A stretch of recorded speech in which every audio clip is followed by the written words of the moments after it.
6 meses antes, eu era Grace Mitchell, de 31 anos, e trabalhava como enfermeira obstetra no Hospital St. Thomas, em Nashville, Tennessee. Eu tinha um marido chamado Ryan, que eu achava que me amava. Tinha um quarto para os bebês pintado de um amarelo muito pálido, porque ainda não sabíamos se teríamos meninos ou meninas. Gêmeos, o médico nos disse no ultrassom de 20 semanas. Ryan sorriu naquele dia, beijou minha testa e disse que éramos abençoados. Eu acreditei nele. Esse foi meu primeiro erro. Tudo mudou numa noite, no final de novembro. Faltavam 3 dias para o dia de ação de graças, e eu estava no quarto dos bebês, dobrando macacões pequenininhos e falando com a minha barriga, como as grávidas fazem quando acham que ninguém as ouve. O papai está trabalhando até tarde de novo, disse aos bebês que chutavam dentro de mim. Mas não importa. Ele está construindo nosso futuro, certo? É isso que ele diz. Minha mãe sempre me disse para prestar atenção no que um homem faz, não no que ele diz. Mas Ryan dizia que me amava, e eu me convencia de que isso tinha que contar como algo. O telefone tocou. Atendi sem olhar para a tela, enquanto continuava alisando as rugas de um macacão amarelo. Senhora Mitchell? A voz era profissional, suave daquele jeito que as pessoas têm quando estão prestes a dar más notícias. Estou ligando do Centro Médico Vanderbilt. Sinto muito informar que sua mãe, Josephine Parker, faleceu esta manhã. Ela morreu tranquilamente. O macacão escorregou dos meus dedos. Não me lembro de ter me sentado, mas de repente eu estava no chão do quarto dos bebês, com uma mão apertando meu estômago e a outra agarrada ao telefone, como se ele pudesse desaparecer. Minha mãe. Minha mãe quieta e trabalhadora, que me criou sozinha em um pequeno apartamento no lado leste de Nashville. Minha mãe que trabalhou como camareira de hotel por 30 anos e nunca reclamou. Minha mãe que me ensinou que a dignidade não precisa de plateia e que a verdadeira força é silenciosa. Ela tinha ido embora. Liguei para o Ryan imediatamente. Caiu na caixa postal. Mandei uma mensagem de texto com 3 palavras que teriam feito qualquer marido voltar correndo para casa. Mãe morreu. Venha. Passaram-se 3 horas. 3 horas em que fiquei sentada naquele quarto, chorando até não poder mais, esperando o som do carro dele na entrada.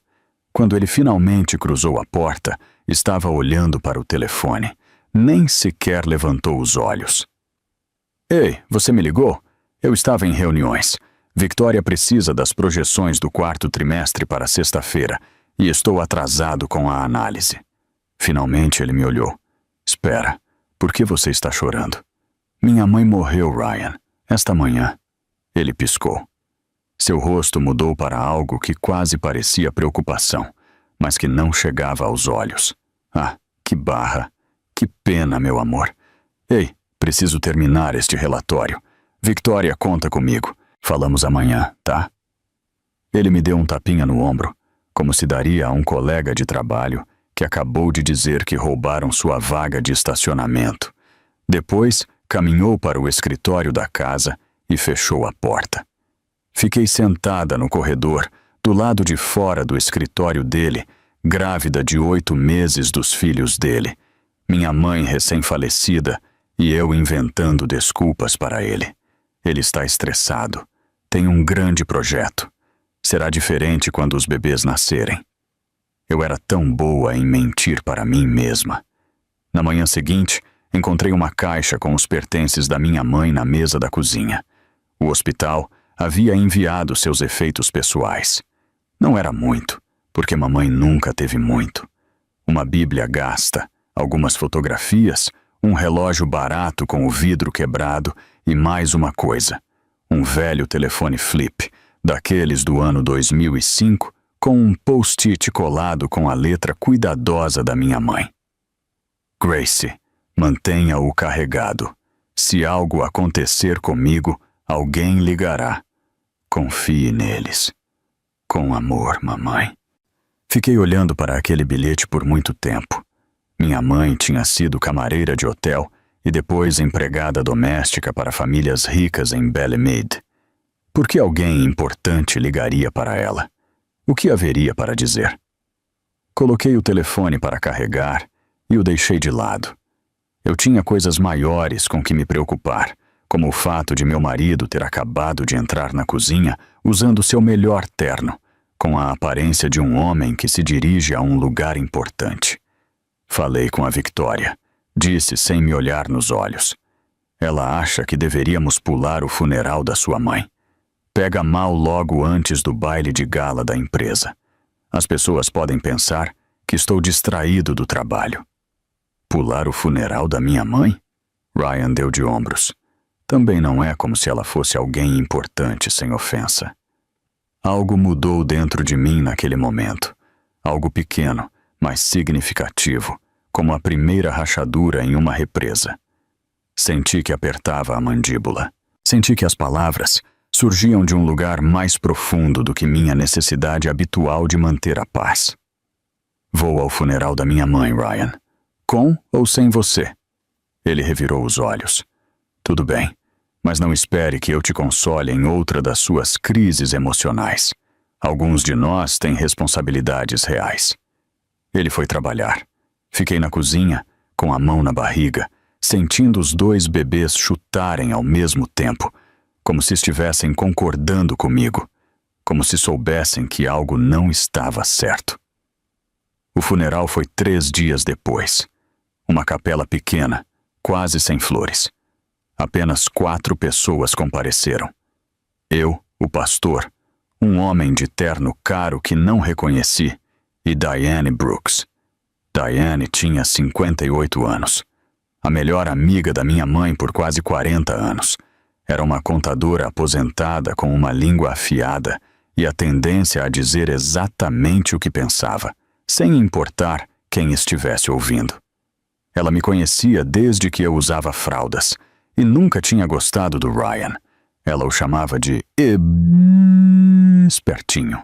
No vocabulário da Diane, não era um elogio. Depois do serviço, ela me chamou de lado. Tinha os olhos vermelhos de chorar, mas seu aperto no meu braço era firme. Querida, sua mãe era mais do que aparentava. Ela tinha suas razões para manter as coisas em segredo. Quando você estiver pronta, tem gente que precisa falar com você. Diane, do que você está falando? Minha mãe era empregada doméstica. A expressão de Diane vacilou. Algo entre a dor e a frustração cruzou seu rosto. Sua mãe era a mulher mais inteligente que já conheci e a mais cuidadosa. Só me prometa que não vai jogar fora aquele telefone velho, ok? Antes que eu pudesse fazer mais perguntas, ela apertou minha mão e foi embora. O homem do terno caro deixou um cartão de visita na mesa do livro de visitas. Peguei-o depois que todos foram embora. Marcus Webb, advogado. Divisão de sucessões e trustes. Uma sucessão? Que sucessão? Minha mãe morreu com menos de $4.000 na conta bancária. O que um advogado de trustes poderia querer comigo? Guardei o cartão na bolsa e esqueci dele. Eu tinha outras coisas em que me concentrar, como o baile de gala beneficente da noite seguinte, ao qual Ryan insistiu que eu comparecesse, embora estivesse grávida de 8 meses e minha mãe tivesse acabado de ser enterrada. Eu não sabia na época, mas aquele baile seria a noite em que meu marido destruiria minha vida na frente de 200 pessoas, e a noite em que comecei a descobrir quem eu realmente era. O baile anual de gala da Conway Capital acontecia no Hotel Hermitage, no centro de Nashville. Lustres de cristal, champanhe por toda parte, mulheres com vestidos de grife, homens com ternos que custavam mais que meu salário mensal. Todas as pessoas importantes do mundo dos negócios de Nashville estavam lá, além de seus cônjuges, seus amantes e suas contas de redes sociais cuidadosamente selecionadas. Eu usava um vestido azul marinho simples. Era a coisa mais bonita que eu tinha e que ainda me servia com minha barriga de 8 meses. Sem joias, exceto minha aliança de casamento. Sem bolsa cara.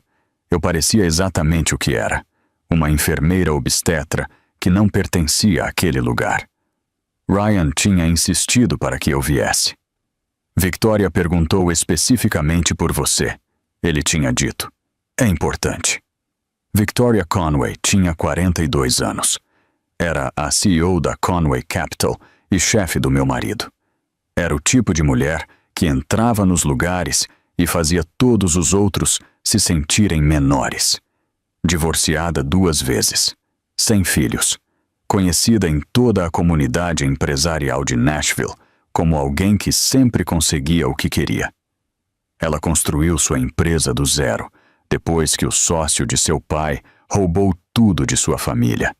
Havia aprendido desde jovem que pegar o que você quer não era crueldade, era sobrevivência.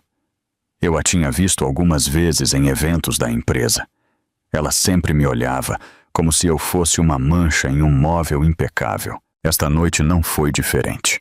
No momento em que Ryan e eu cruzamos a entrada, Victoria apareceu como se estivesse esperando. Sua mão pousou no braço de Ryan, com uma familiaridade praticada. Familiar demais. Confortável demais. Então esta é a famosa Grace, disse, percorrendo com o olhar meu vestido, meus tornozelos inchados, meu pescoço nu. Ryan fala de você constantemente. Ela estava mentindo. Eu sabia que ela estava mentindo. Mas sorri mesmo assim, porque é isso que mulheres como eu faziam. Sorríamos e fingíamos não perceber quando algo estava errado. Anunciaram o jantar.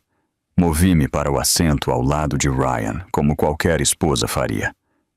Mas Victoria chegou primeiro, sentou-se na minha cadeira e cruzou as pernas, e me olhou com uma inocência perfeitamente fingida.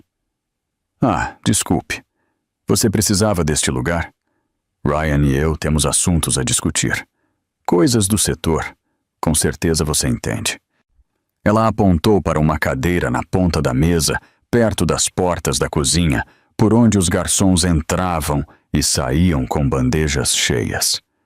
Busquei o olhar de Ryan, esperando que ele dissesse algo que me defendesse, que ao menos reconhecesse que sua esposa grávida não deveria ser encurralada no canto dos serviçais em um evento público. Ele nem sequer olhou para mim. Não tem problema, meu amor. É só um jantar. Então me sentei onde me indicaram. Os garçons esbarravam na minha cadeira ao passar. O cotovelo de alguém derrubou meu copo d'água. Ninguém pediu desculpas. Ninguém olhou para mim. Minha mãe costumava dizer que a verdadeira cara de um homem se vê em como ele te trata em público, que no privado é apenas um ensaio. Eu devia tê-la escutado. Depois do jantar, houve um brinde. Ryan pegou o microfone. O tanto eu esperava o típico discurso de agradecimento corporativo, talvez um anúncio sobre os lucros do trimestre ou um novo cliente importante, mas o que recebi foi algo completamente diferente. Quero agradecer a Victoria Conway por acreditar em mim, disse Ryan, sua voz ecoando no salão de festas silencioso, por ver meu potencial quando outros não podiam. Ele fez uma pausa, me olhou diretamente nos olhos e naquele instante eu soube. Soube antes que ele dissesse as palavras. Soube pela frieza em seu olhar, pelo sorriso de Victoria, pela forma como a mãe dele, Linda, assentia com a cabeça de seu assento perto da frente. E quero anunciar algo pessoal. Com efeito imediato, vou solicitar o divórcio da minha esposa, Grace Mitchell. O salão inteiro prendeu a respiração. Os telefones se levantaram das mesas. Alguém soltou uma risada nervosa e se calou ao ver que ninguém mais ria. Ela se tornou um estorvo, continuou Ryan, econômica e emocionalmente e profissionalmente. Não posso permitir que continue me arrastando para baixo. Já consultei meus advogados. Entregarão os papéis a ela esta noite mesmo. Agradeceria se todos respeitassem minha privacidade durante esta difícil transição. Ele devolveu o microfone ao coordenador do evento, como se acabasse de terminar um relatório trimestral. Victoria sorriu, Linda Mitchell enxugou os olhos, mas também sorria. Tentei me levantar, mas as pernas não respondiam. O salão girava. Os bebês chutavam com força, assustados, como se pudessem sentir meu pânico. Uma senhora na mesa ao lado tocou meu ombro. Minha filha, não dê o gosto a eles. É o que eles querem. Respira. Então eu respirei. Me obriguei a me endireitar. Caminhei em direção à saída com a pouca dignidade que me restava, sentindo 200 pares de olhos cravados nas minhas costas, ouvindo os sussurros que começavam como o vento entre folhas secas. Consegui sair. O ar fresco bateu no meu rosto. Pensei que talvez pudesse chegar ao meu carro, dirigir para algum lugar e desabar em particular. Então vi minhas malas. Estavam jogadas na grama do hotel, ao lado do prédio. Minhas roupas espalhadas sobre a grama molhada. Meus uniformes de enfermeira, minhas vitaminas pré-natais, roupinhas de bebê espalhadas como confete na pior festa do mundo. Ryan tinha me seguido. Ficou ali, com as mãos nos bolsos, me olhando como se eu fosse um problema que ele finalmente tinha resolvido. Você realmente achou que podia continuar fingindo, bancando a esposa leal quando não tem nada a me oferecer? Ryan, eu carrego seus filhos. Seu lábio se torceu em uma careta. Será que são mesmo meus? A acusação me atingiu como um tapa. Claro que eram dele. Jamais havia olhado para outro homem em todo o nosso casamento. Mas ele não perguntava porque tinha dúvidas. Perguntava porque queria me ferir. Abaixei-me para pegar minha maleta médica da pilha de coisas. Preciso dos meus exames pré-natais. Os bebês precisam de sua informação médica. Ele agarrou meu braço com força suficiente para deixar um hematoma, para roubar meu fôlego. Você não precisa de mais nada de mim. E então ele me deu um tapa, com a mão aberta, em cheio no rosto. Minha cabeça sacudiu para o lado. Senti o gosto de sangue onde meus dentes cortaram minha bochecha. Por um segundo tudo ficou branco. Terminei no chão, a grama molhada encharcando meu vestido. Uma mão no meu ventre e a outra apoiada para não cair completamente. A uns 6 metros de distância, um manobrista olhou para o chão, fingindo não ter visto nada. Uma mulher perto da entrada começou a caminhar em nossa direção, mas a mãe de Ryan, Linda, a deteve pelo braço. É um assunto de casal, disse Linda com calma. Não se meta. Ryan arrumou o paletó e ajustou as abotoaduras. Victoria se muda amanhã. Não volte para casa. Depois entrou. De volta à festa. De volta para Victoria. De volta para sua nova vida. Fiquei sentada na grama por um longo tempo, grávida de 8 meses, sangrando, sozinha, segurando roupinhas de bebê espalhadas, e me perguntando como tinha chegado a isso. Naquele momento eu não sabia. Mas alguém me observava de um carro estacionado do outro lado da rua. Alguém que minha mãe tinha colocado ali meses atrás, esperando exatamente este momento.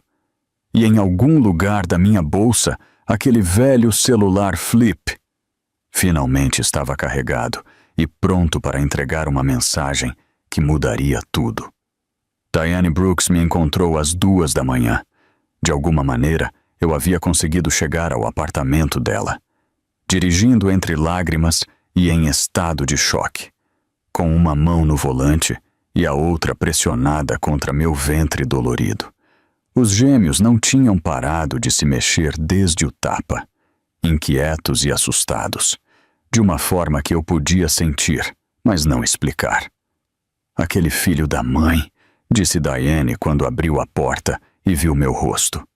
Aquele inútil, sustentado pela mamãe, com seu terno barato. Filho da...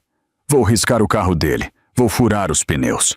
Vou descobrir onde a Victoria Conway faz o cabelo e vou colocar creme depilatório no condicionador dela.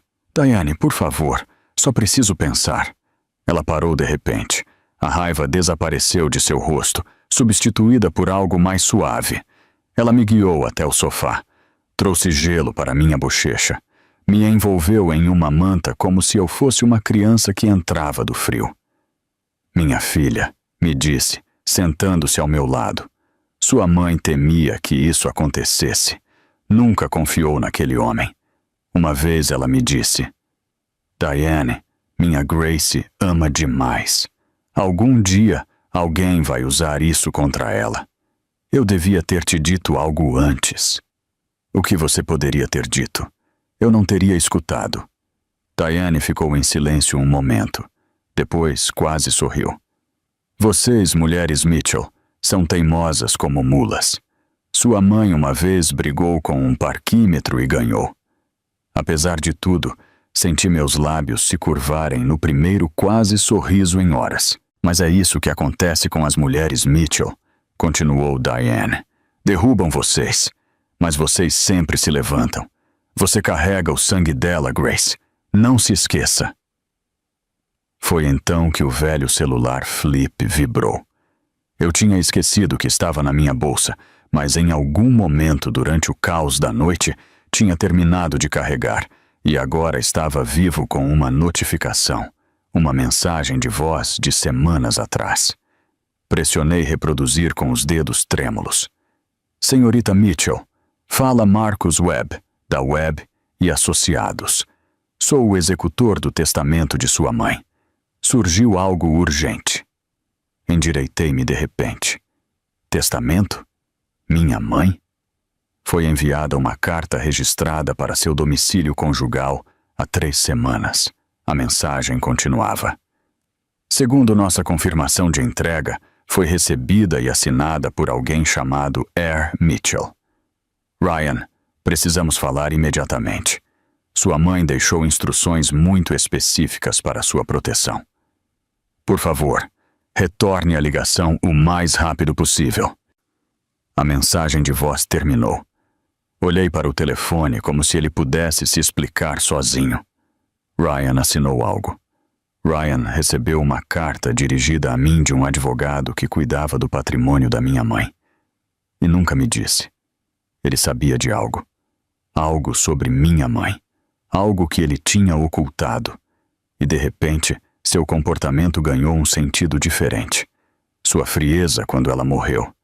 Sua insistência de que ela não era ninguém importante. A humilhação no baile, o anúncio do divórcio, a violência. O que minha mãe tinha me deixado? O que era tão valioso a ponto de escondê-lo? Não dormi aquela noite. Às 9 da manhã em ponto, liguei para Marcus Webb. Seu escritório ficava no centro, em um prédio que não era luxuoso, mas parecia sólido. Havia livros em todas as paredes. A mesa estava organizada, mas gasta. O tipo de móvel que pertence a alguém que faz esse trabalho há décadas. O próprio Marcus Webb devia ter uns 100 anos, com cabelos grisalhos nas têmporas e olhos que tinham visto segredos familiares demais para se surpreender com algo. Ele não perdeu tempo com formalidades. Viu minha bochecha machucada, minha barriga de grávida, a exaustão gravada no meu rosto. E foi direto ao ponto. Sua mãe, Josephine Parker, passou 40 anos construindo algo que a maioria das pessoas nunca soube que existia. Abriu uma pasta e a deslizou sobre a mesa. Começou como camareira no Hotel Opryland, em 1985. Em 1990, tinha economizado o suficiente para comprar seu primeiro duplex, à vista, abaixo do valor de mercado. Ela mesma reformou. Olhei os documentos, escrituras, registros de impostos, fotografias da minha mãe com roupa de trabalho, pintando paredes, consertando canos. Uma versão mais jovem da mulher que eu lembrava, mas com a mesma expressão decidida na mandíbula. No ano 2000, era dona de 15 propriedades. Em 2010, quando faleceu, sua mãe controlava uma carteira de imóveis com um valor aproximado de US$100 milhões. No começo, as palavras não faziam sentido. Eu as ouvia, mas meu cérebro se recusava a processá-las. 50 milhões?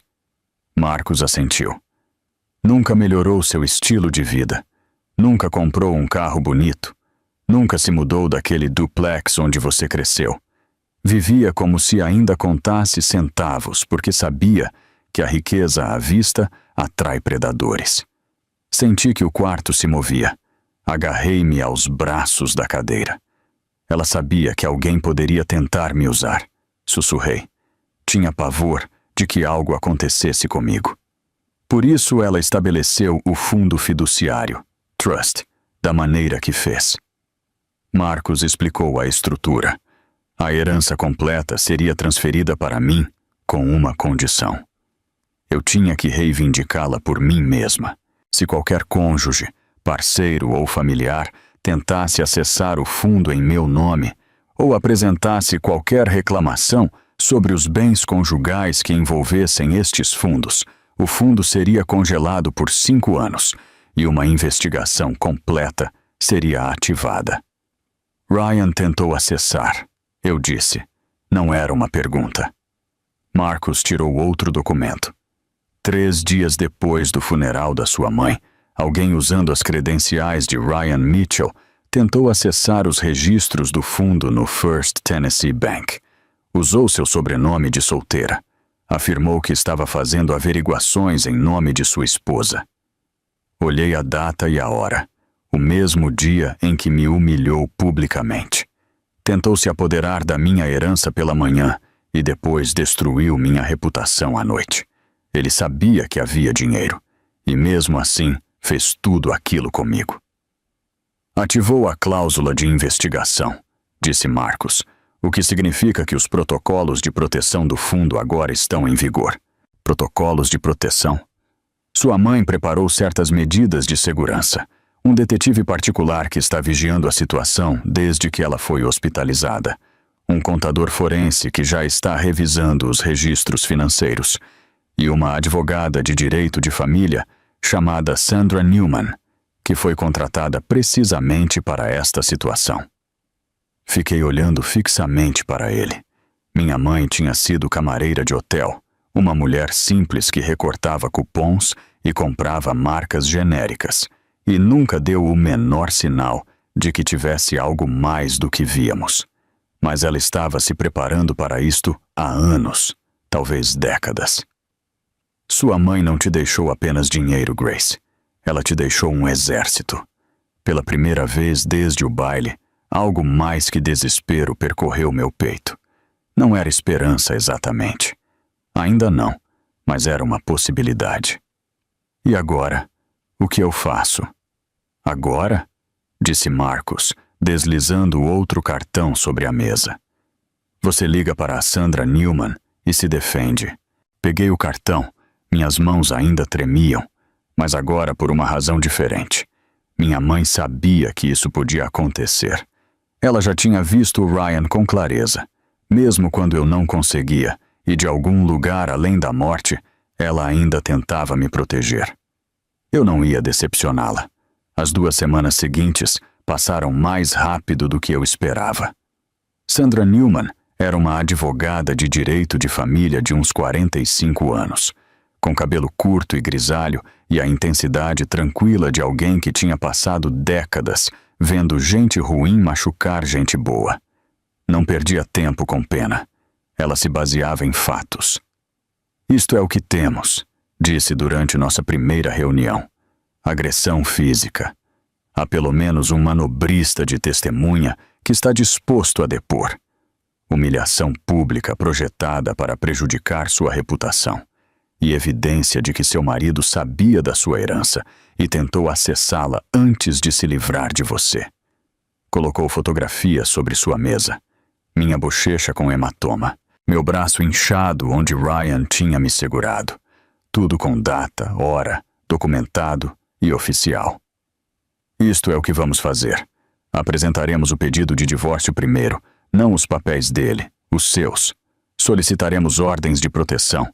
Congelaremos os bens em comum enquanto se investiga e construiremos um caso tão sólido que Ryan Mitchell não poderá se livrar com nenhum advogado. Eu tinha me mudado para uma das propriedades da minha mãe, uma pequena casa nos arredores de Nashville. Paga, tranquila, segura. Pela primeira vez em meses, dormia em uma cama que não parecia território inimigo. A equipe que minha mãe havia formado reuniu-se rapidamente. Sandra cuidou da estratégia legal. Terence Cole, o contador forense, mergulhou em nossos registros financeiros e saiu com algo interessante. Ryan está desviando dinheiro há 18 meses, informou Terence. Pequenas quantias ocultas como honorários de consultoria pagos a uma empresa de fachada chamada Conway Consulting LLC, propriedade de Victoria Conway. 300 mil dólares. Meu marido estava roubando de nossas contas conjuntas e canalizando para sua amante há 1 ano e meio. James Holloway, o detetive particular que minha mãe havia contratado, forneceu vídeos de vigilância. Victoria entrando na minha casa com sua própria chave. Victoria e Ryan se encontrando em hotéis no meio do dia de trabalho. Victoria e Ryan rindo em um restaurante na noite anterior ao funeral da minha mãe. Cada peça de evidência se encaixava como as partes de um quebra-cabeça que minha mãe tinha visto anos antes de mim. Pela primeira vez desde o baile, senti algo parecido com a esperança. Tínhamos a documentação, tínhamos testemunhas, tínhamos um rastro de papel da fraude e do abuso. Sandra estava pronta para agir. É isso, disse ela. Uma vez que apresentemos isto, a vida do Ryan vai se complicar muito e muito rápido. Assinei os papéis. Vi como o assistente da Sandra os entregava a um mensageiro, e naquela noite falei com a minha barriga pela primeira vez em semanas sem chorar. Vamos ficar bem, bebês. Mamãe tem um plano agora. Ninguém vai nos machucar de novo. Diane Brooks veio com uma travessa de comida e suas opiniões.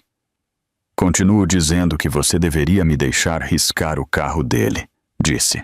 Diane, isso é vandalismo. É terapia e, de qualquer forma, é alugado. Ele nem sequer perderá dinheiro. Eu ri. De verdade, eu ri. Foi estranho, como um músculo que eu tinha esquecido como usar. Naquela noite dormi acreditando que o pior já tinha passado. Tinha solicitado o divórcio. Tinha ordens de proteção a meu favor. Tinha uma equipe de profissionais construindo um caso inatacável. Ryan enfrentaria as consequências. Victoria enfrentaria as consequências. A justiça prevaleceria. Que ingênua eu era. A campainha tocou às 7 da manhã. Abri a porta esperando uma entrega, talvez mais documentos da Sandra. Em vez disso, encontrei Ryan na minha varanda, com Victoria ao seu lado, Linda atrás deles, e 2 policiais uniformizados ladeando o grupo como se fosse uma visita oficial. Estamos aqui para uma visita de verificação de bem-estar, disse Ryan. Sua voz era suave, preocupada, perfeitamente calculada para benefício dos oficiais. Estou preocupado com o estado mental da minha esposa. Meu sangue gelou. Tenho uma ordem de proteção. Você não deveria estar aqui. É exatamente a isso que me refiro, disse Ryan, virando-se para os oficiais com uma sinceridade ensaiada. Ela está paranoica, delirante. Tem feito acusações absurdas sobre dinheiro que não existe. Victoria deu um passo à frente. Oficiais, sou Victoria Conway. Conheço a família Mitchell há anos. Grace tem mostrado sinais de um grave desequilíbrio mental. A psicose gestacional é real e perigosa.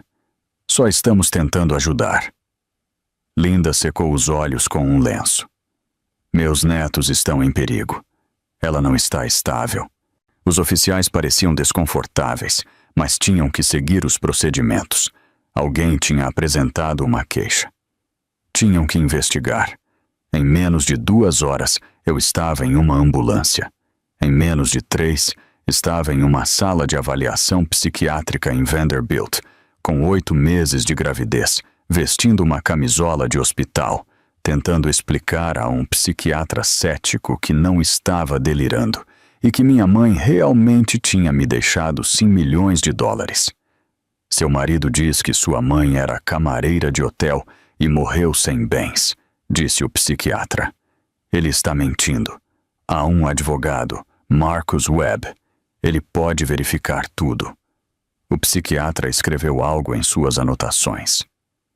Senhorita Mitchell, pacientes com psicose relacionada à gravidez frequentemente criam fantasias financeiras elaboradas. É um mecanismo para lidar com o estresse. Tinham tirado meu celular. Meu computador não estava lá. Não tinha como contatar a Sandra ou o Marcus. Nenhuma maneira de provar nada do que dizia. Durante 72 horas, fiquei sentada naquele quarto de hospital, enquanto os médicos avaliavam minha saúde mental. E enquanto eu estava presa ali, Ryan apresentou um pedido de emergência para a guarda temporária dos meus filhos não nascidos, baseando-se em incapacidade mental materna. Aprendi algo importante naquela cama de hospital. Sempre guarde cópias dos documentos importantes em um lugar onde ninguém possa tirar de você. Um cofre em um banco, um amigo de confiança, um servidor na nuvem com uma senha que só você conheça. Eu não tinha feito isso.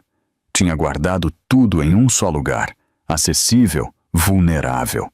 Quase me custou tudo. No terceiro dia, a avaliação terminou. Não há evidência de psicose. Recomenda-se acompanhamento ambulatorial. Os médicos me acharam articulada, coerente e consistente. Não podiam me segurar mais. Sandra Newman me esperava no saguão. Ao lado dela estava Marcus Webb, com um aspecto mais sombrio do que nunca. O pedido de guarda foi indeferido, disse Sandra. As ordens de emergência requerem evidência de um dano iminente. Não tinham nada além de especulações, e o juiz não se impressionou. Suspirei de alívio. Mas tem mais uma coisa, acrescentou Marcus. Enquanto você estava aqui, alguém vazou sua história para um blog de fofocas de Nashville. Estão te pintando como uma caça-fortunas instável que teve um colapso nervoso em um evento de caridade. Mostrou-me seu telefone. A manchete revirou meu estômago. Vice-presidente da Conway Capital solicita a guarda e afirma que sua esposa grávida sofreu um colapso mental em um baile beneficente. Os comentários eram piores. Pobre homem lidando com uma esposa louca. A interesseira foi descoberta. Algumas mulheres prendem os homens com a gravidez. Ryan tinha usado o sistema contra mim. Havia utilizado minha saúde mental, minha gravidez, meu luto pela minha mãe.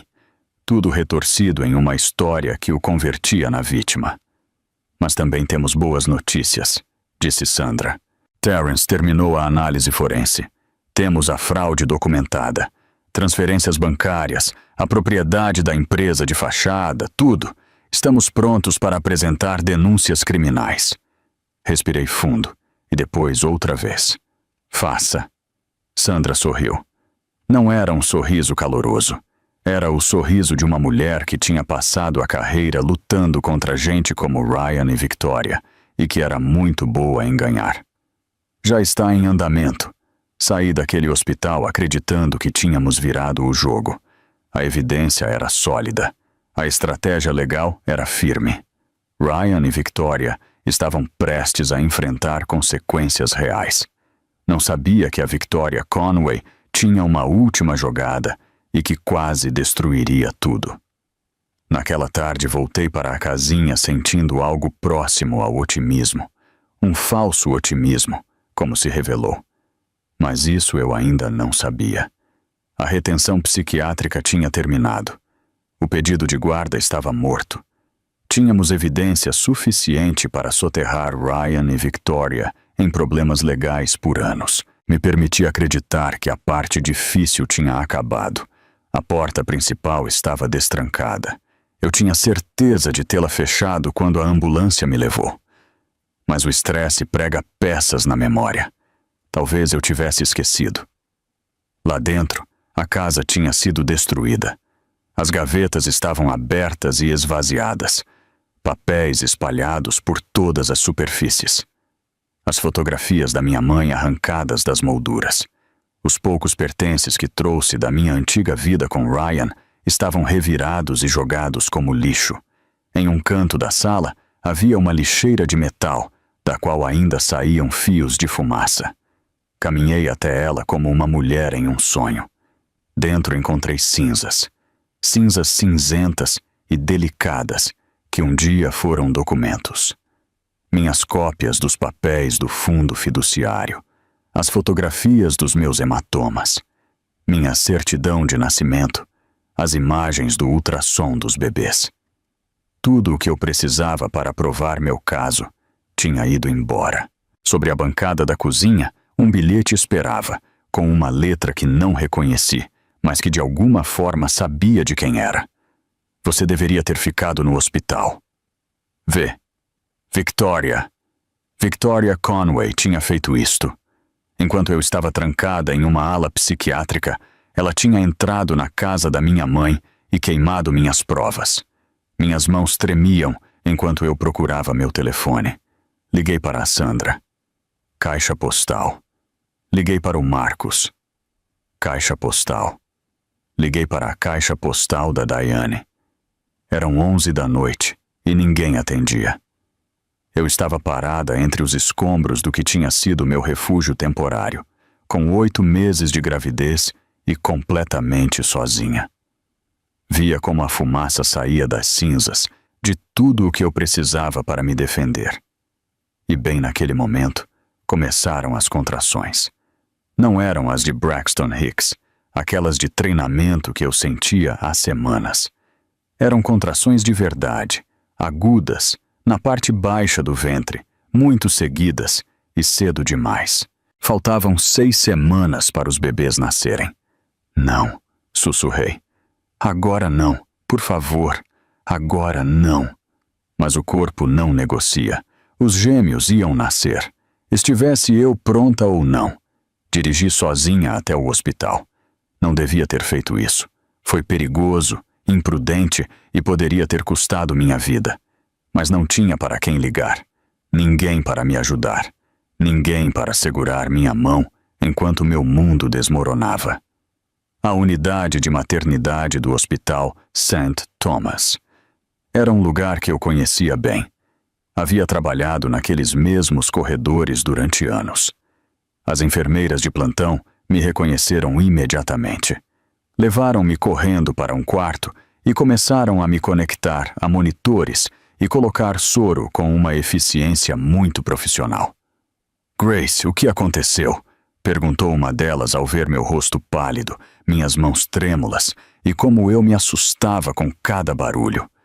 Não conseguia explicar. Não havia tempo. As contrações eram cada vez mais rápidas, mais fortes. E entre a dor e o medo, comecei a chorar. Em algum momento daquela noite interminável, a gente começou a chegar. Jenny Brooks foi a primeira a entrar como um furacão pela porta, ainda de pijama e com o cabelo despenteado. Sandra me ligou, disse. Vim o mais rápido que pude. Depois apareceu a própria Sandra, calma e profissional, mesmo às 3 da manhã. Temos um problema, mas também temos uma solução. Finalmente entrou Marcus Webb. Carregava um notebook na mão. Parecia exausto, mas satisfeito. Algo tinha acontecido. Algo muito importante.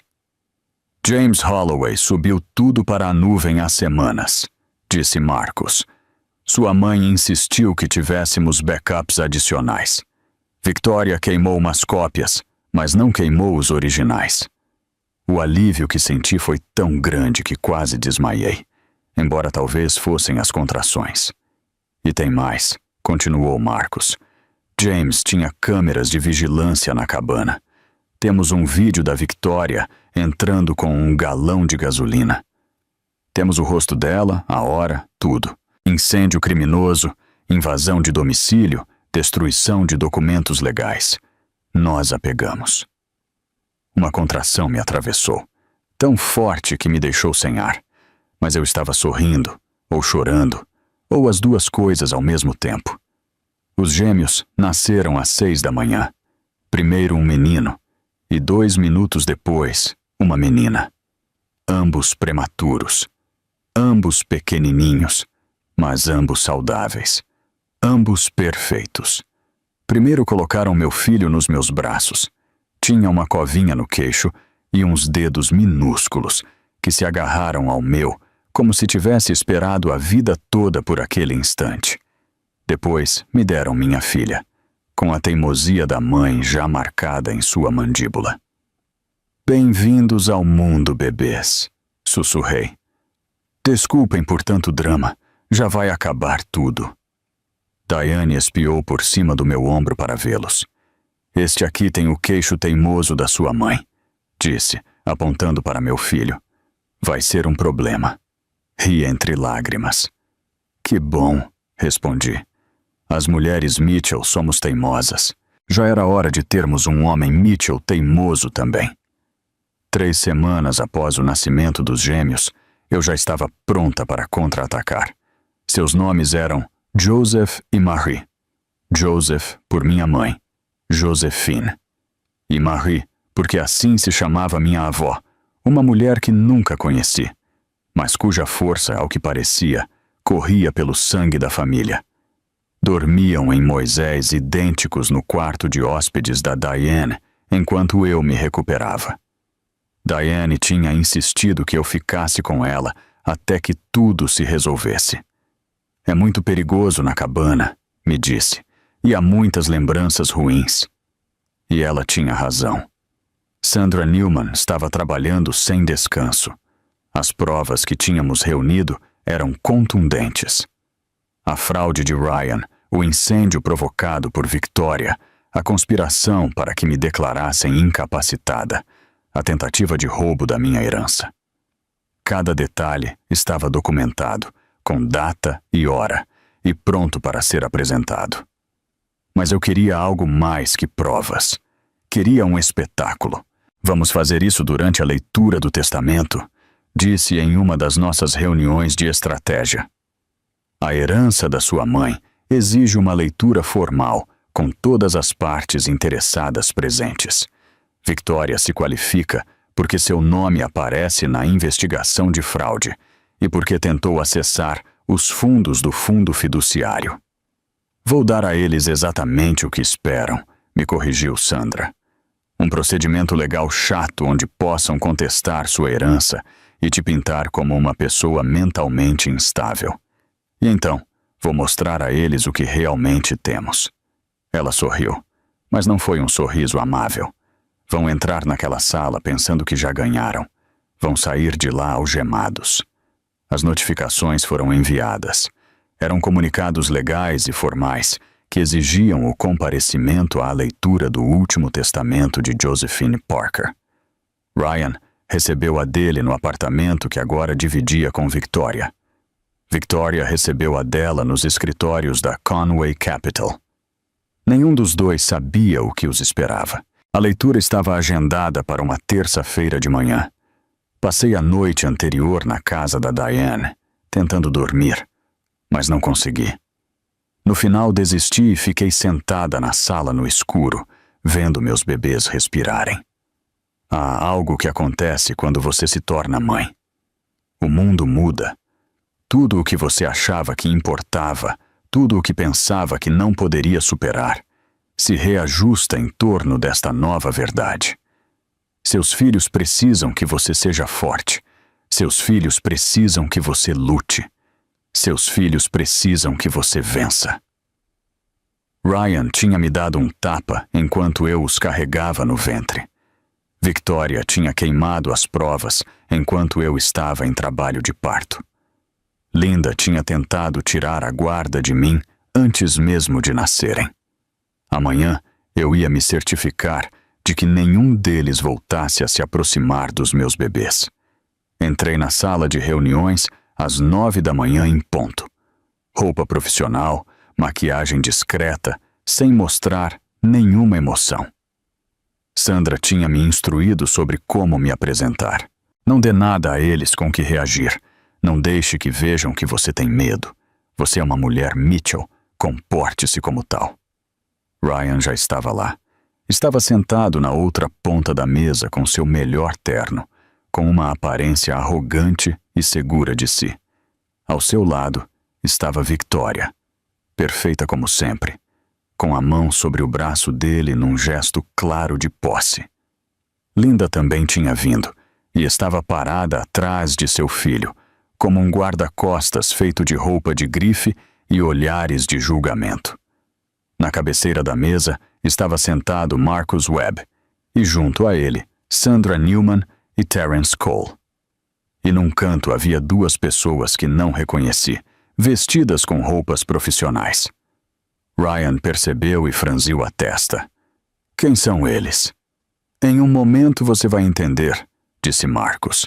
A leitura começou. Marcus repassou toda a linguagem legal preliminar, a verificação de identidade, a confirmação da morte de Josephine Parker e a ativação dos documentos de sua herança. Ryan se mexia impaciente na cadeira. Para ele, isso era apenas um trâmite, uma oportunidade para contestar o fundo alegando minha instabilidade mental. Tinha seus argumentos prontos.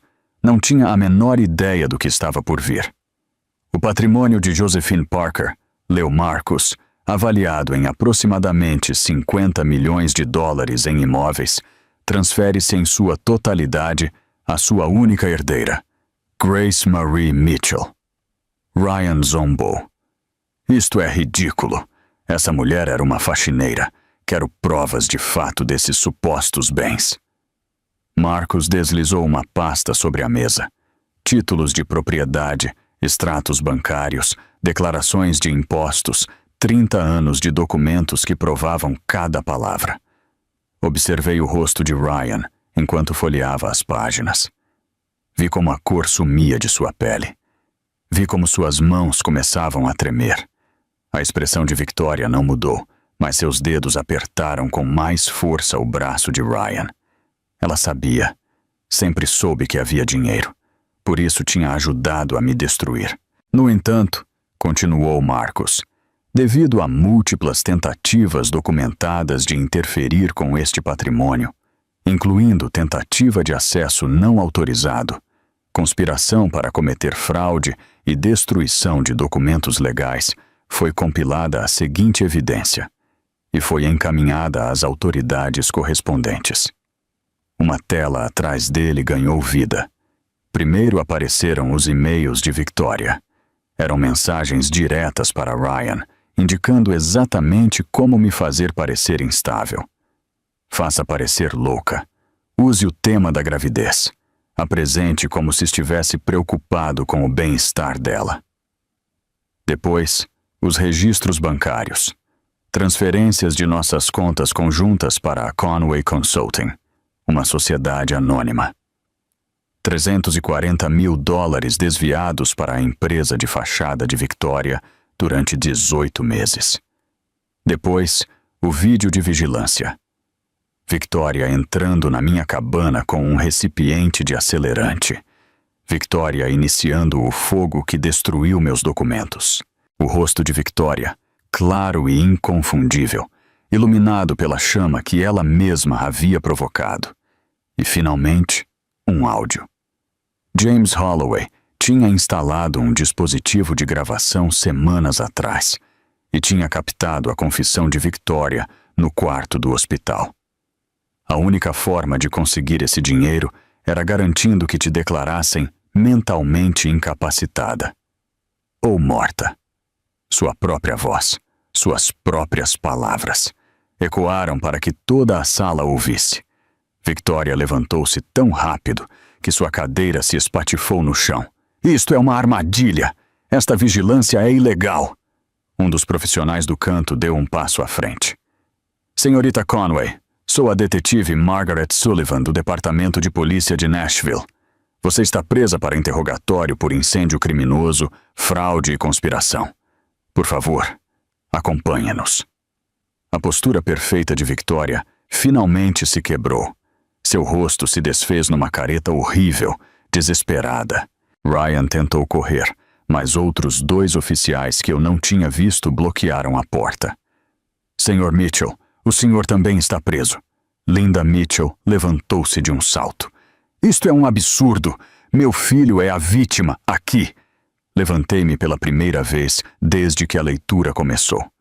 Minha voz era tranquila, firme, nada a ver com a mulher aterrorizada que Ryan tinha esbofeteado num jardim molhado há 2 meses. Senhora Mitchell, seu filho me bateu quando eu estava grávida de 8 meses. Me roubou durante 2 anos. Tentou me internar para roubar a herança dos meus filhos. Ele não é a vítima. Linda abriu a boca para responder, mas fechou de novo.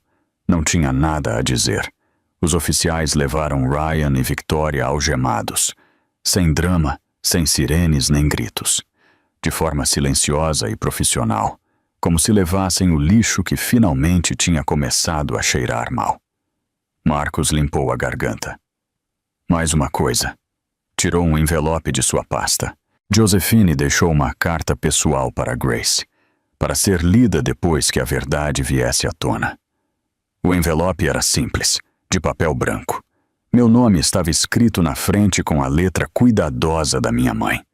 Eu tinha visto aquela caligrafia em listas de compras, em cartões de aniversário e em bilhetes que ela colocava na minha lancheira da escola. E agora a estava vendo pela última vez. Minhas mãos tremiam enquanto eu a abria. Minha Grace, dizia a voz da minha mãe através da tinta e do papel. Se você está lendo isto, significa que alguém tentou te machucar e você sobreviveu. Eu sabia que tentariam. As pessoas sempre fazem isso quando sentem cheiro de dinheiro. Tive que parar. Precisava respirar. O silêncio enchia a sala ao meu redor. Sandra, Marcos e Diane estavam lá, observando, esperando, me dando meu espaço para sentir o que quer que precisasse sentir. Continuei lendo. Te mantive no escuro porque queria que você encontrasse um homem que amasse você, não minha conta bancária.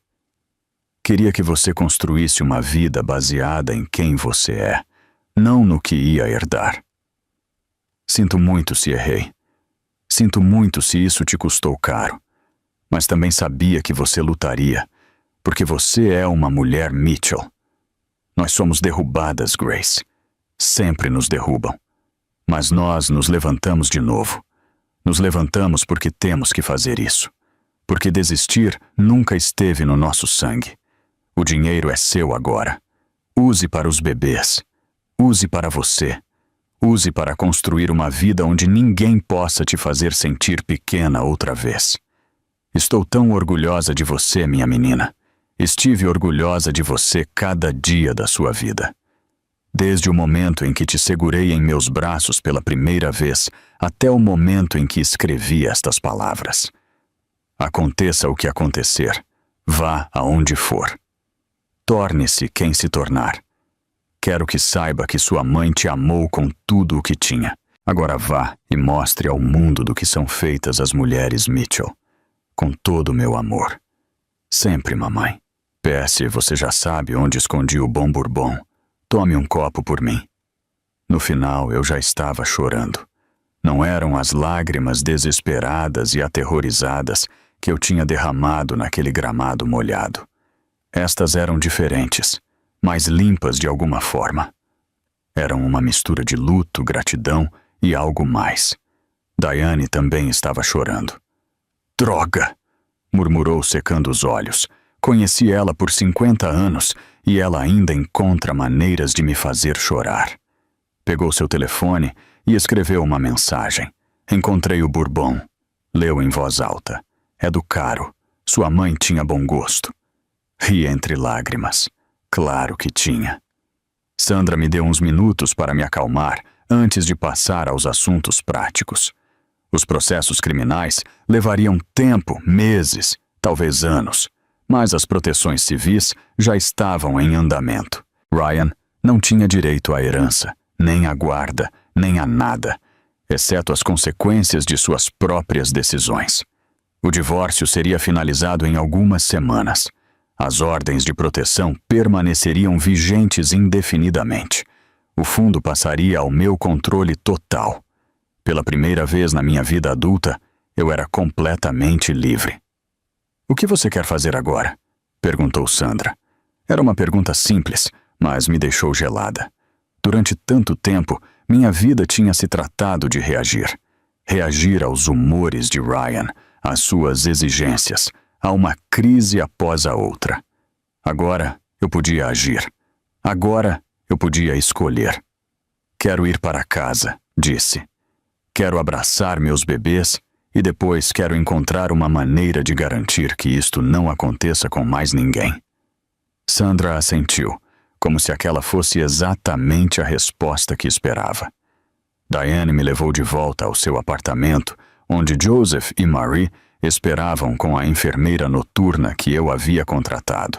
Entrei pela porta e os ouvi resmungar em seus Moisés, e algo dentro de mim, finalmente, se tranquilizou. Por primeira vez em meses, soube exatamente onde eu pertencia. Peguei Joseph primeiro, depois Marie. Segurei ambos contra meu peito e deixei que seu pequeno calor se infiltrasse em todos os lugares frios que Ryan e Victoria tinham deixado. A avó de vocês foi uma mulher incrível, disse a eles. E um dia, quando forem maiores, contarei toda a história dela. Como começou sem nada e construiu um império. Como o manteve em segredo para nos proteger. Como nos amou o suficiente para se preparar para o pior e esperar o melhor. Mas por enquanto, só preciso que saibam isto. Estamos salvos, estamos juntos, e ninguém voltará a nos machucar nunca mais. Marie agarrou uma mecha do meu cabelo com o punho. Joseph fez um som que poderia ter sido de acordo ou simplesmente gases. De qualquer forma, eu ri. Bebês Mitchell, disse. Teimosos desde o primeiro dia. Os julgamentos duraram 11 meses. Não compareci a todas as sessões. Não podia suportar ver Ryan e Victoria dia após dia. Mas estive lá para os vereditos. Ryan Mitchell foi declarado culpado de fraude, abuso financeiro e agressão. A juíza, uma mulher de uns 60 anos sem paciência para homens que batem em mulheres grávidas, o sentenciou a 4 anos em uma prisão federal, sem possibilidade de liberdade condicional, durante 18 meses. O julgamento de Victoria Conway foi mais longo e complicado. Fraude corporativa, incêndio criminoso, conspiração, destruição de provas, obstrução da justiça. A lista era interminável. A Conway Capital colapsou durante a investigação, quando os reguladores federais descobriram irregularidades adicionais que não tinham nada a ver comigo. Levava tempo fazendo suas jogadas muito antes de colocar a mira na minha herança. Recebeu 7 anos. Sua apelação foi negada. Linda Mitchell nunca foi acusada de nada criminal. O que ela fez, a cumplicidade, a crueldade, a participação voluntária no abuso de seu filho, não era tecnicamente ilegal. Mas seu círculo social evaporou da noite para o dia. As mulheres que um dia admiraram seu filho de sucesso, agora atravessavam a rua para evitá-la. O clube de campo, discretamente, recusou-se a renovar sua afiliação. A igreja, onde tinha sido uma doadora proeminente, sugeriu que talvez ela se sentisse mais confortável rezando em outro lugar. A última coisa que soube é que vendia produtos para a pele através de um esquema de marketing multinível. Suas publicações nas redes sociais recebiam 3 ou 4 curtidas, a maioria de bots. Alguns castigos não precisam de tribunais. O divórcio foi finalizado 8 meses depois da leitura do testamento. Saí do tribunal com uma pilha de papéis que me declaravam uma mulher livre e não senti nada além de alívio. Sem tristeza, sem nostalgia, sem nenhum apego pelo homem a quem uma vez prometi amar para sempre. Ryan nunca tinha me amado. Havia amado o que pensava que eu podia dar a ele. Estabilidade, respeitabilidade, filhos que levassem seu sobrenome. Quando apareceu algo melhor, algo mais rico e poderoso, me descartou sem pensar 2 vezes. Ele perdeu. Eu ganhei. A matemática era simples. Com a herança da minha mãe finalmente sob meu controle, eu tinha que tomar decisões. 50 milhões de dólares era mais dinheiro do que eu jamais havia imaginado. Mais do que poderia gastar em toda uma vida, mesmo se tentasse. Mas não queria gastar comigo. Não realmente. Não depois de tudo. Queria garantir que ninguém mais passasse pelo que eu passei. A Fundação Josephine Parker foi lançada 14 meses depois da morte da minha mãe. Começamos com pouco, proporcionando alojamento de emergência e recursos legais para mulheres que deixavam relacionamentos abusivos. Um lugar seguro onde ficar quando o lar já não era seguro. Um advogado para apresentar os papéis que seus abusadores não queriam que fossem apresentados. Um contador forense para rastrear o dinheiro que seus parceiros haviam escondido. Todas as coisas que minha mãe tinha arranjado para mim, agora disponíveis para mulheres que não tinham mães milionárias secretas cuidando delas. No primeiro ano, ajudamos 47 mulheres. No segundo ano, 112. No terceiro ano, tínhamos escritórios satélites em 3 estados e uma lista de espera de advogados que queriam oferecer seu tempo como voluntários. Não era suficiente. Nunca seria suficiente. Não enquanto homens como Ryan caminhassem pelas ruas e mulheres como eu continuassem acreditando que o amor podia consertar as pessoas quebradas. Mas era algo. Era o meu algo. Diane Brooks mudou-se para a casa de hóspedes na propriedade que eu tinha comprado nos arredores de Nashville. Disse que queria estar perto dos bebês.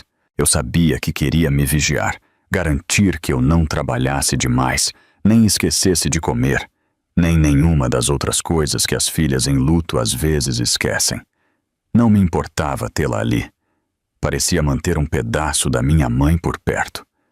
Joseph e Marie cresceram como fazem as crianças, rápido demais e não rápido o suficiente ao mesmo tempo. Joseph deu seus primeiros passos aos 11 meses e imediatamente usou sua nova mobilidade para se meter em tudo o que não devia tocar.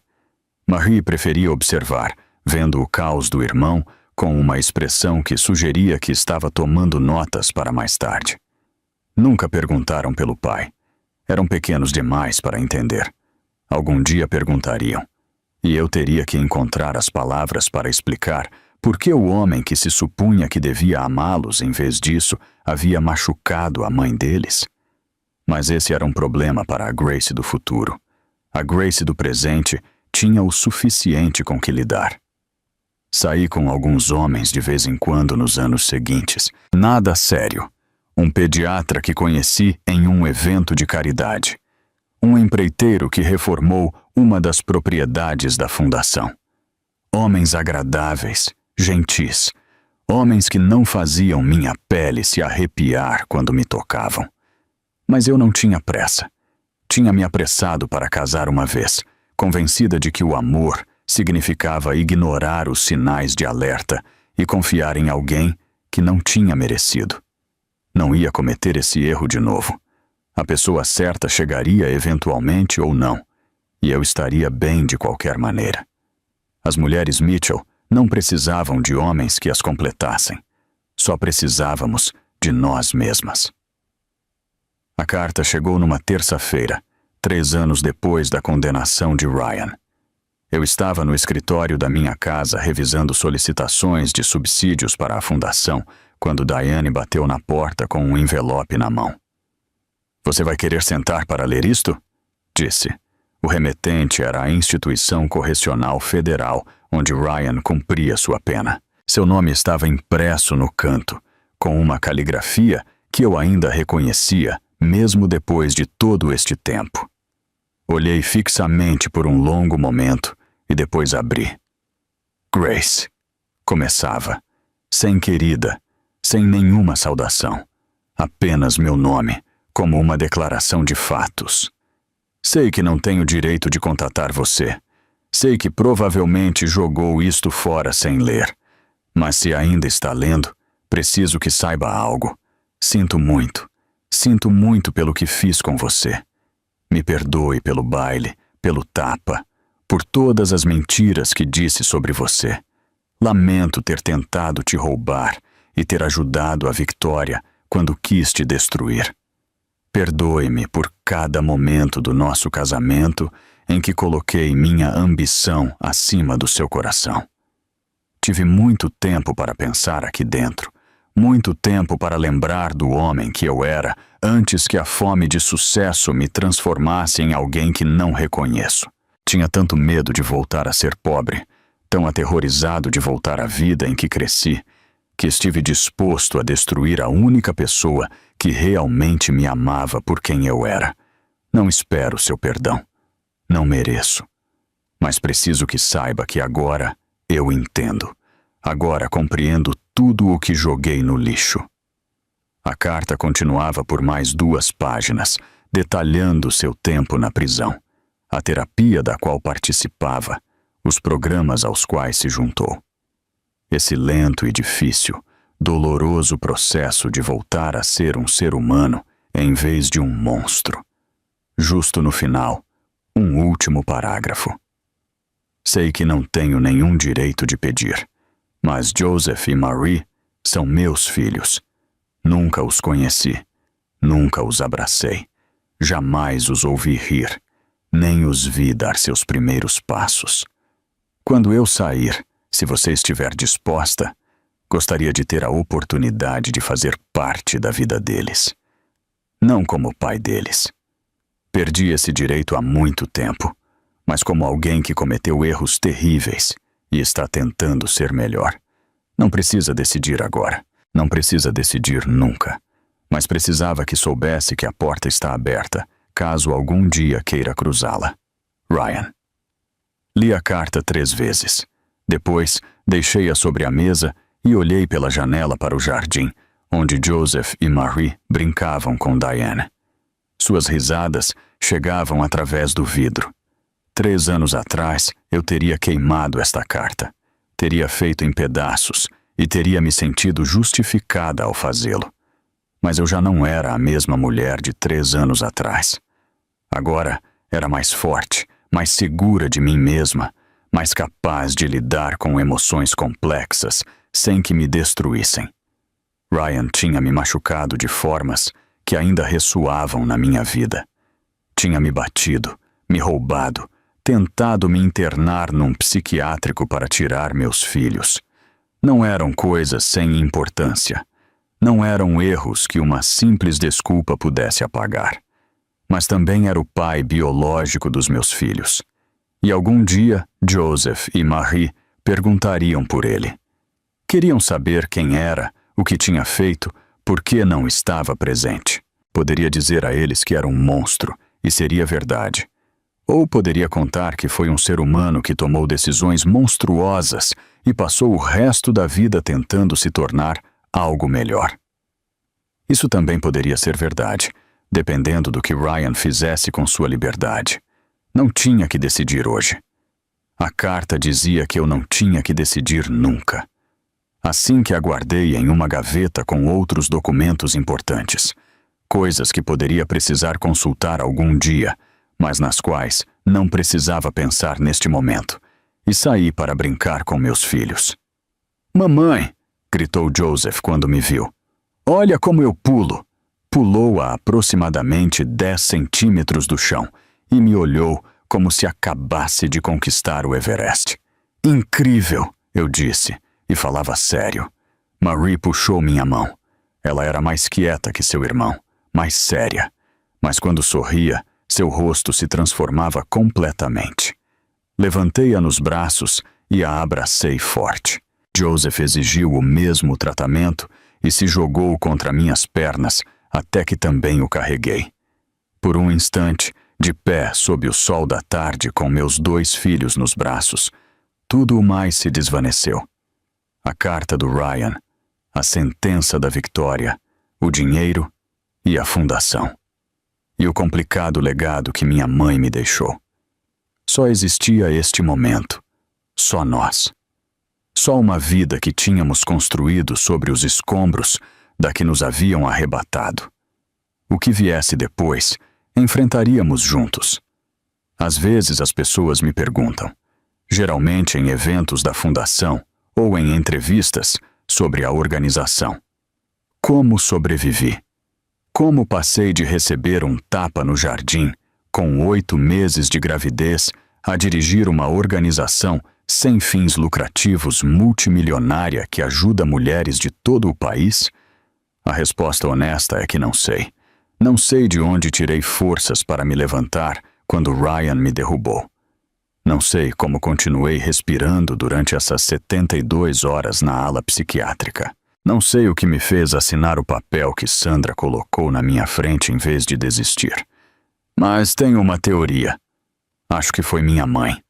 Não num sentido místico, não seu fantasma sussurrando palavras de encorajamento do além, mas sua voz na minha cabeça, suas lições nos meus ossos, sua teimosia correndo pelo meu sangue como uma herança que não podia ser medida em dólares. Ela me criou para ser forte, mesmo quando a força parecia impossível. Me criou para me levantar, mesmo quando ficar no chão parecia mais fácil. Me criou para ser uma mulher Mitchell, e as mulheres Mitchell não desistem. Então não desisti, mesmo quando queria, mesmo quando teria sido mais simples desaparecer, pegar minha herança e fugir para algum povoado costeiro onde ninguém soubesse meu nome.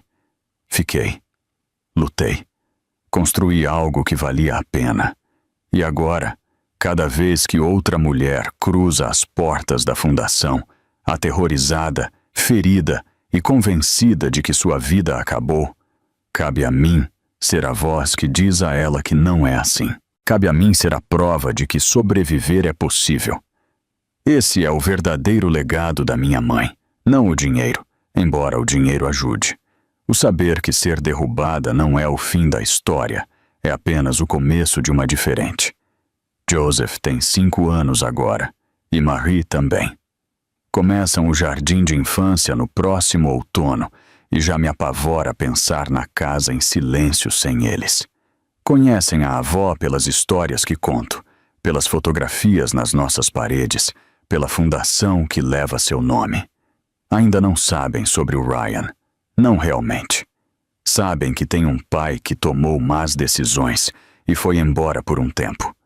Quando forem maiores, contarei mais. Mostrarei suas cartas. Deixarei que decidam por si mesmos se querem uma relação com ele. Essa não é uma decisão que me caiba, é deles. Diane tem 70 anos agora. Continua sendo mordaz, continua trazendo comida e continua ameaçando riscar os carros de qualquer um que me machuque. Está ensinando Joseph a jogar pôquer e está ensinando Marie a falar palavrões de uma forma que finjo não ouvir.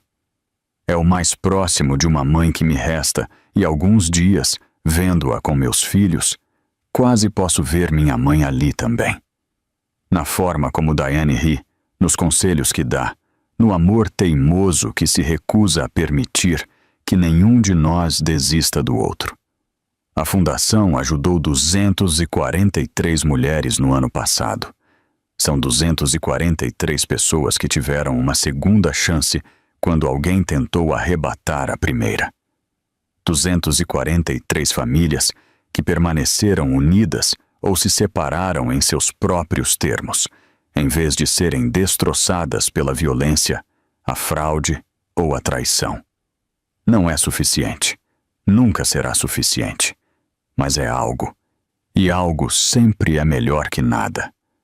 Se você está vendo isto e se encontra na situação em que eu estive, se estão te machucando, controlando ou fazendo sentir que não vale nada, preciso que ouça algo.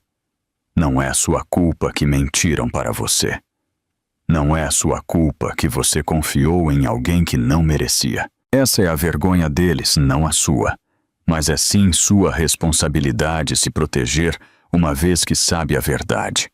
Documente tudo, guarde cópias em um lugar seguro, conte a alguém de confiança. E se não tiver ninguém, procure uma organização como a minha. Estamos lá fora. Estamos esperando. Estamos prontas para ajudar.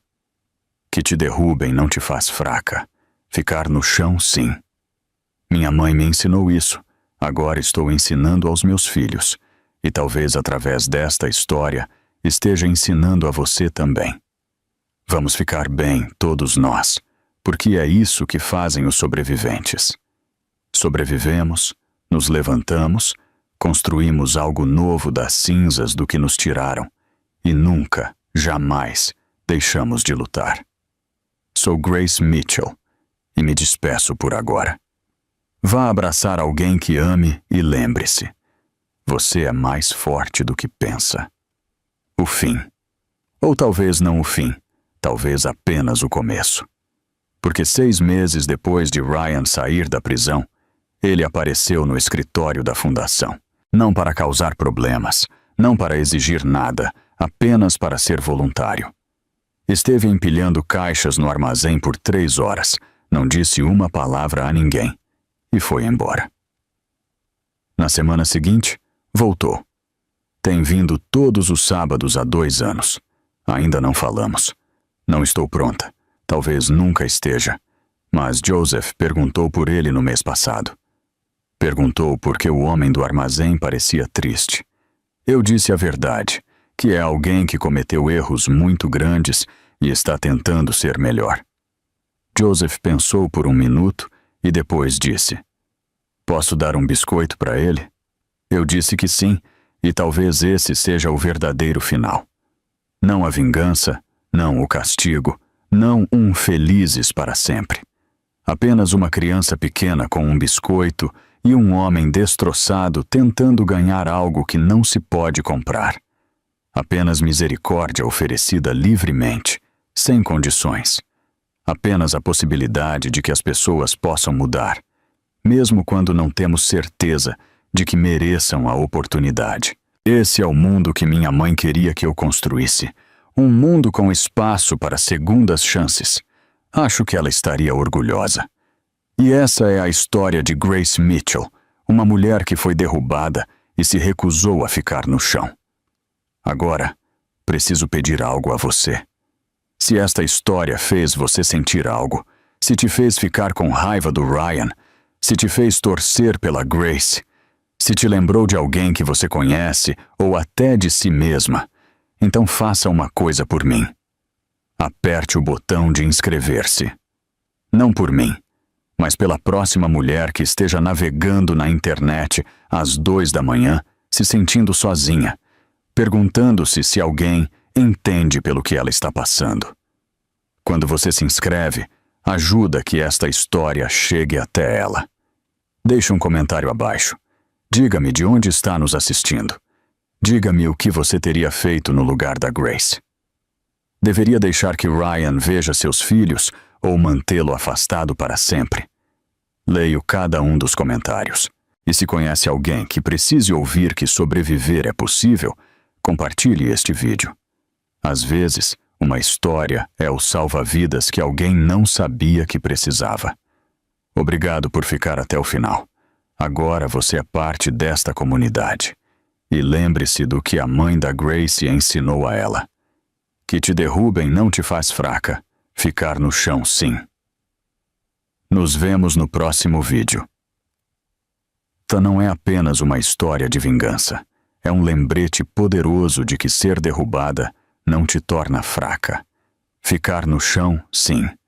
Se alguma vez fizeram você se sentir pequena, se alguém usou seu amor contra você, se você acha que não há saída, esta história é para você. Porque mulheres fortes não nascem fortes. Elas se tornam fortes cada vez que escolhem se levantar.